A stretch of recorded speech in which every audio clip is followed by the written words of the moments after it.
오늘 참 잘 오셨습니다. 오늘 오신 분들 제가 될 수 있는 한 이 눈에 찍었다가 끝까지 오시는지 또 끝까지 오시기를 기도드리겠습니다. 오늘 본문에 보시면 함께 즐거워하는 자들과 함께 우는 자들과 함께 이 함께라는 단어는 메타라는 헬라어입니다. 뭐뭐 중에 뭐뭐 가운데 뭐뭐 함께. 내가 고난 중에도 역경 중에도 환난과 핍박 가운데에도 어떠한 상황 가운데에도 함께. 그럴 때 우리는 메타라는 단어를 쓰곤 합니다. 여러분, 그리스도인의 삶을 우리가 여러 가지로 정의 내릴 수 있습니다. 근데 이 그리스도인의 삶은 무엇이다 할 때 그리스도인의 삶은 함께하는 삶이다 라고도 정의할 수 있겠습니다. 우리 주님이 마태복음 28장 20절에 우리에게 친히 이렇게 말씀하십니다. 내가 너에게 분부한 모든 것을 가르쳐 지키게 하라. 볼지어다 내가 세상 끝날까지 너희와 항상 함께 있으리라 하시니라. 아멘.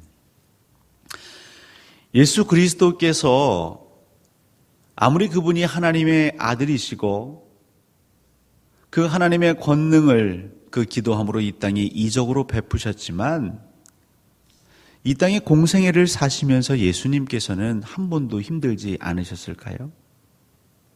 예수 그리스도 역시 이 죄인들과 함께 이 땅에 살아가시는 건 날마다 그 순간순간이 고통이었고 괴로움이셨을 것입니다.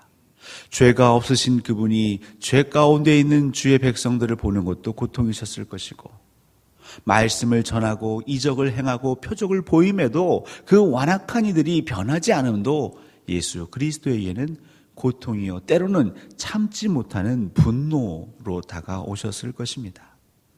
그럼에도 불구하고 예수님께서는 항상 너희와 함께 하겠다, 끝까지 함께 하겠다 선언하십니다. 여러분, 왜 그럴까요? 다른 이유가 없습니다. 예수 그리스도 역시 하나님의 뜻을 따라 이렇게 선포하고 계신 것이죠.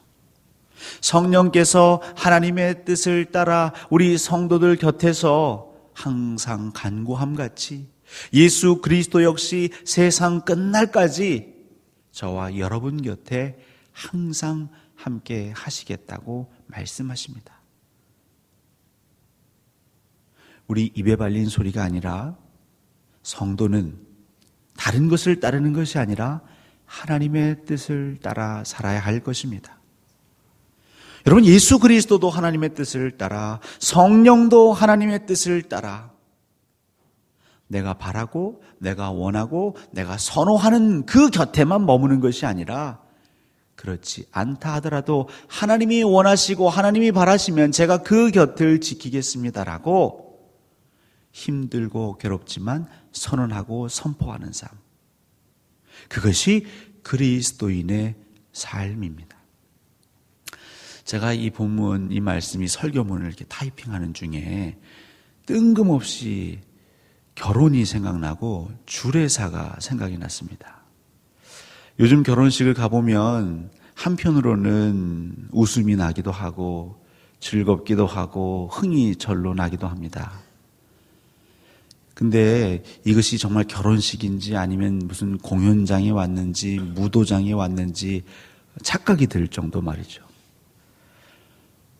아마 기억나실 겁니다. 오래전 이 나라 이민족의 흔했던 결혼식장 풍경은 주례 선생님이 2대8 가르마를 하시고 흰 장갑을 끼시면서 신랑 신부를 앞에 두고 주례사를 하실 때 꼭 얘기하시죠.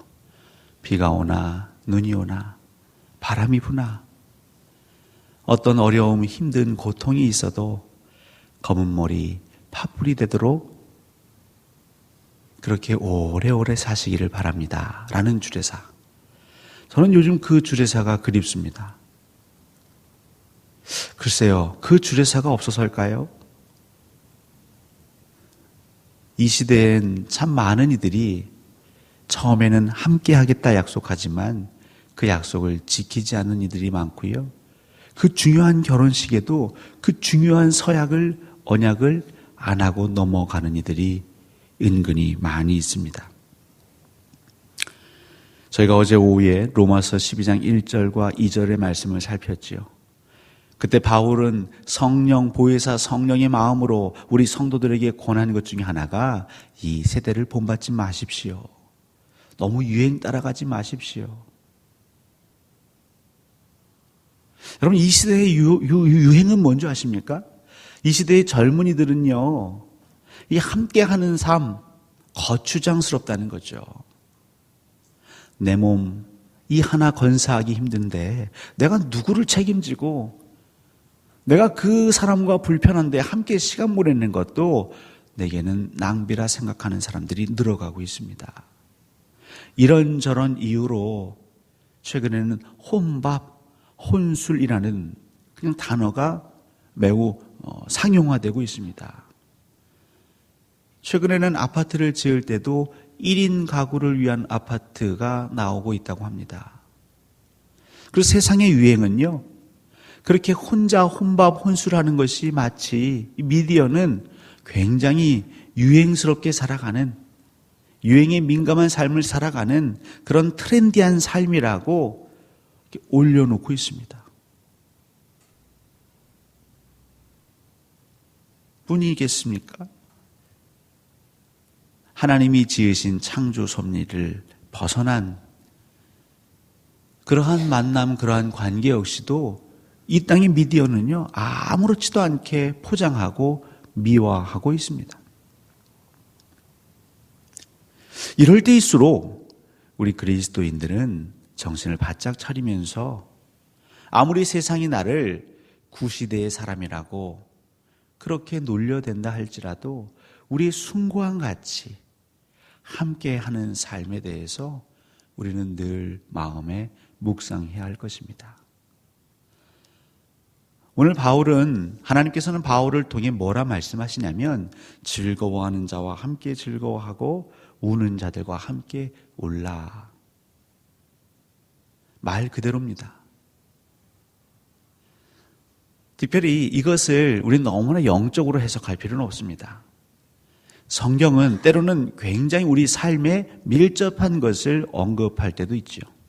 즐거워하는 사람들, 흔한 말로 잔치를 여는 사람들. 여러분, 잔치를 열 때에 그것이 결혼식이든 아니면 돌잔치이든 잔치집에 항상 같이 가서 축하해 주라는 것입니다. 또 우는 자들, 슬픈 일이 있는 사람들, 장례를 당하거나 큰 사고를 당하거나 아니면 질병에 걸려 병원에서 눈물을 흘릴 수 있겠죠. 그가 어디든지 간에 그 우는 자들에게도 함께 가서 울어주라는 것이죠.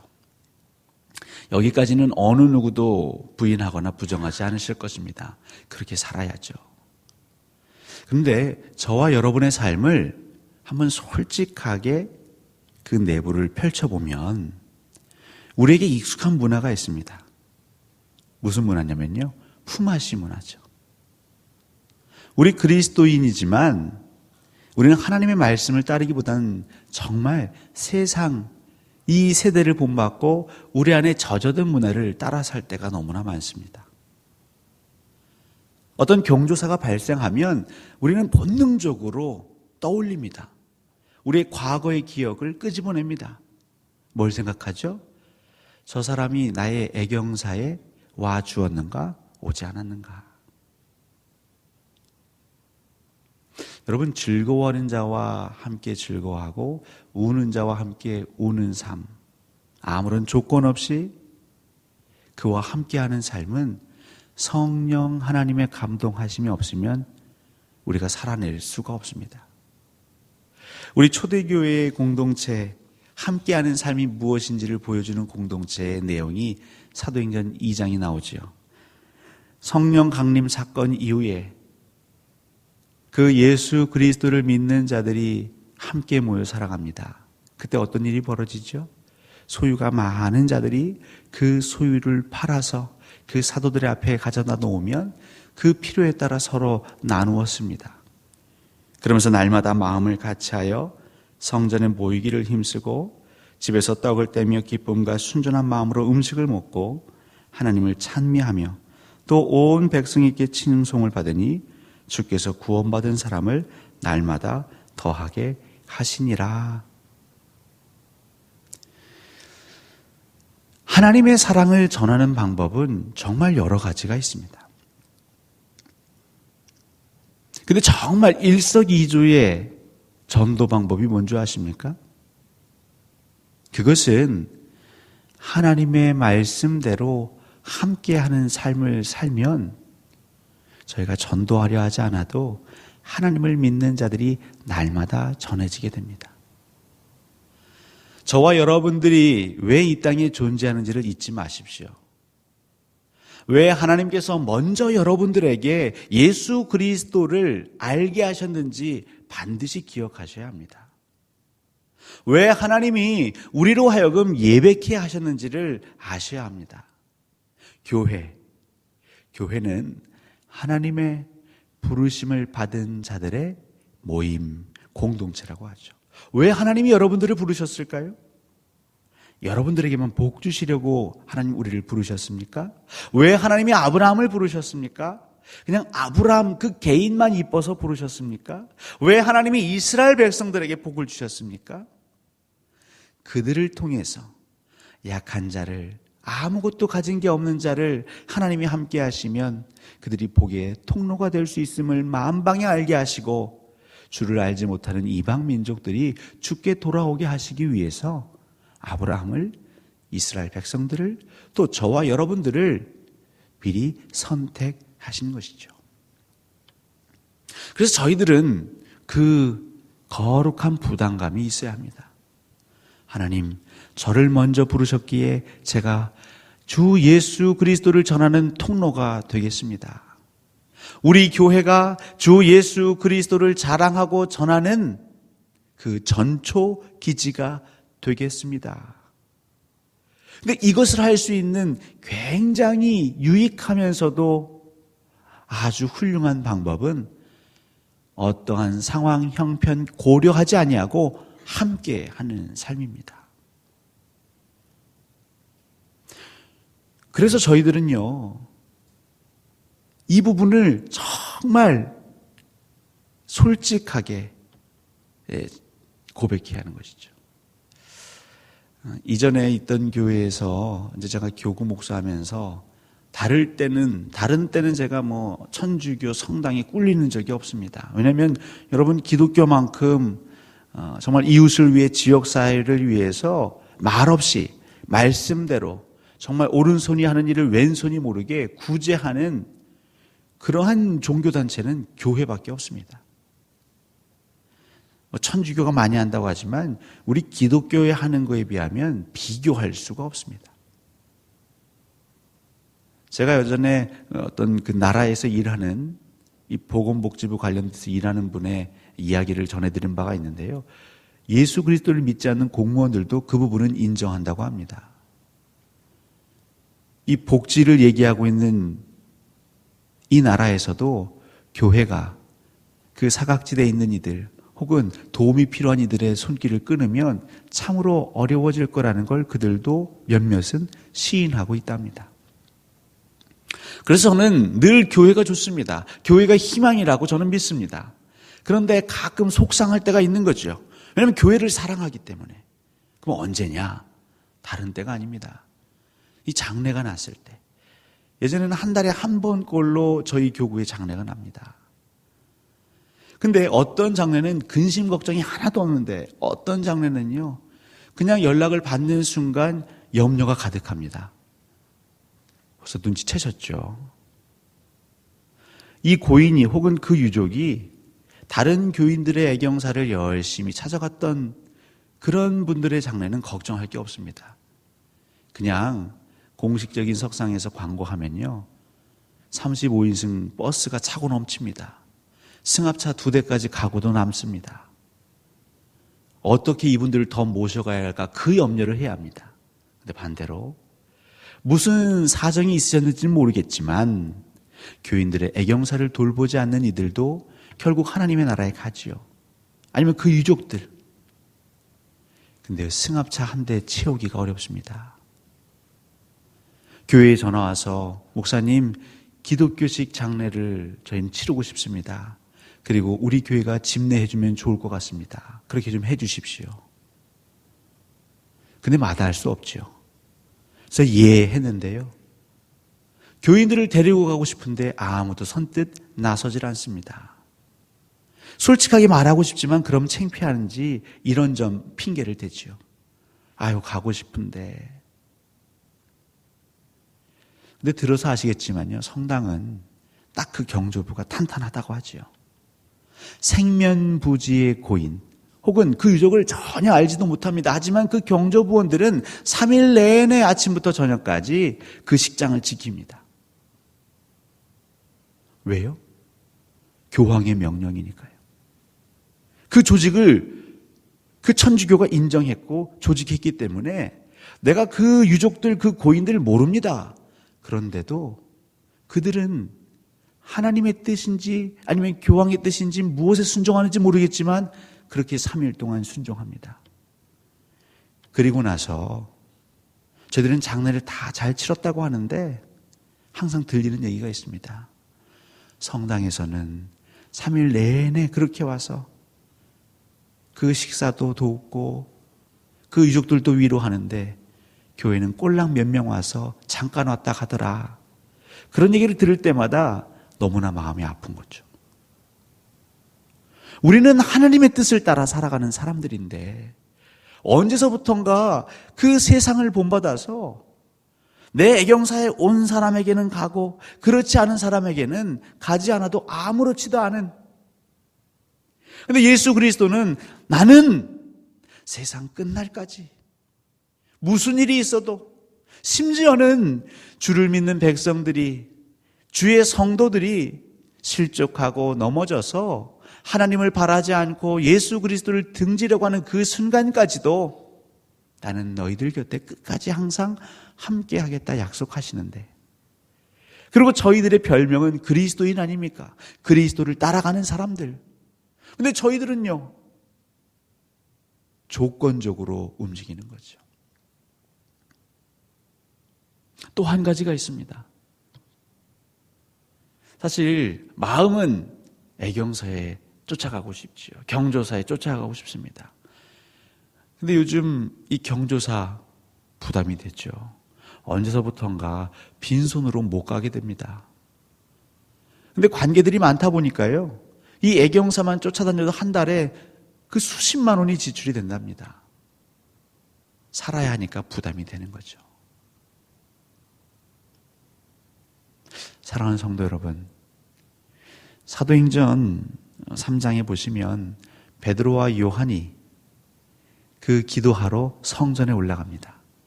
근데 성전에 올라갈 때에 그 성전 미문 앞에 늘 구걸하는 자, 날 때부터 걷지 못해 구걸하는 자가 나오죠.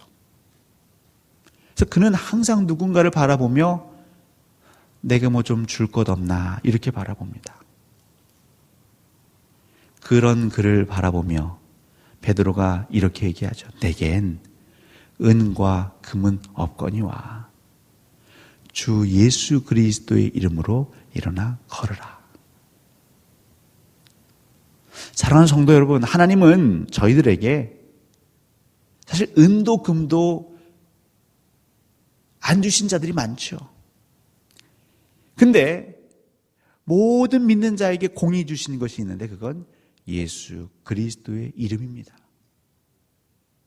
예수 그리스도 이름으로 우리가 기도하고 축복하고 위로할 수 있습니다. 내가 가진 것이 없어도 창피하고 민망하지만 그래도 우리는 그 잔치 가운데 기뻐하는 이들에게 갈 수 있어야 합니다. 왜냐하면 예수 그리스도가 이 땅의 은, 금, 그 애경사 봉투보다 더 값지고 귀한 것이기 때문입니다. 사랑하는 성도 여러분, 하나님은 이 공동체의 식구들이 정말 한 몸 되기를 원합니다. 서로 다가가고 찾아가고 위로하고 축하하기를 원합니다. 그런데 우리 안에 그 습성들이 그것들을 막을 때가 너무 많죠. 그런 편견들을, 그 선입견들을 훌훌 털어버리시기를 오늘도 성령께서는 간절함으로 기도하고 계십니다. 사랑하는 성도 여러분, 우리에게 예수 그리스도 한 분이면 족하지 않을까요?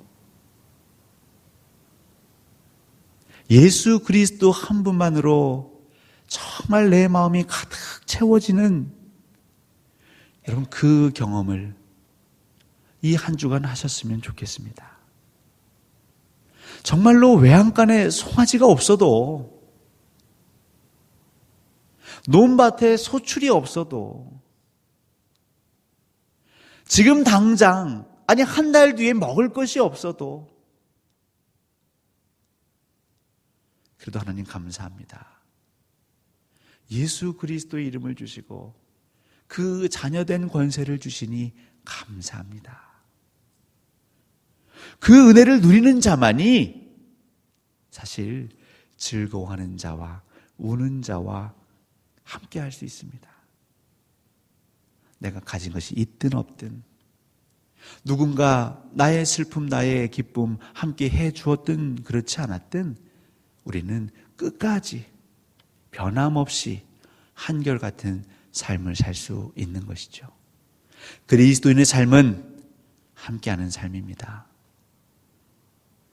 그게 쉬우면 성경에 기록해 놓지 않으셨겠죠.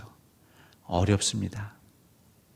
그래서 우리는 이렇게 모여서 함께하라라는 제목을 마음에 새기며 기도하는 것이죠.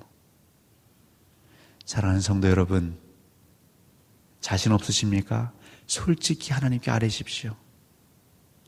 우리가 솔직함으로 하나님께 아뢰면 우리 하나님 저와 여러분을 꾸짖지 않으십니다. 알아. 나도 알아. 하나님께서 여러분에게 그 능력을 감당하실 수 있음을, 지혜를 명철함을 분명히 허락하실 것입니다. 이제 우리 광주동산교회 성도님들은 정말 예수님을 닮아서 떳떳한 예수 그리스도의 그 사도들이 되어서 우리 주머니가 비어 있을지라도 어깨를 펴시고, 여러분 안에 성령님이 계시고 여러분 안에 예수 그리스도가 계시다면 당당하게 가십시오. 사람들이 수군대도 어떻습니까? 제 성편이 좋지 못해서 제가 봉투 못 가져왔습니다. 하지만 전 더 귀한 걸 가지고 왔습니다. 예수 그리스도. 여러분의 가정에 예수 그리스도의 은혜가 함께하기를 제가 기도합니다. 여러분 그것이면 되는 것이죠. 연습하십시오. 우리 교인들 간의 애경사에 어떤 분이 봉투를 안 하셔도 너무 서운해하지 마십시오. 온 것만으로도 귀한 것이죠. 그분이 오셔서 뭐 했겠어요? 결혼식 가서 밥 먹잖아요. 장례식 가서도 밥 먹지 않습니까? 하기 전에 기도했겠죠. 하나님, 제 마음은 원이었지만 제가 어쩔 수 없이 빈손으로 왔습니다. 하지만 예수 그리스도 이름으로 기도하오니 이 가정의 기쁨이 더해지게 하시고 이 가정의 슬픔은 하나님 쉬 사라지게 하옵소서. 이 세대를 본받지 마십시오. 여러분, 하나님께서 감동하시는 대로, 예수 그리스도께서 우리와 지금까지 늘 함께 하시는 대로, 아마 예수님이 조건적으로 우리와 함께 하신다면, 우리가 행한 바대로 함께 하실지 아니면 그렇지 않으실지를 결정하셨다면 그리스도의 영광은, 보혜사 성령님은 이미 지인자게 저와 여러분 곁을 떠나셨을 것입니다. 그 사랑을 입으신 여러분, 1만 달란트의 빚을 탕감받은 여러분, 그 빚진 자의 그 은혜로 오늘도 사시기를 주 예수 그리스도 이름으로 간절히 소원합니다.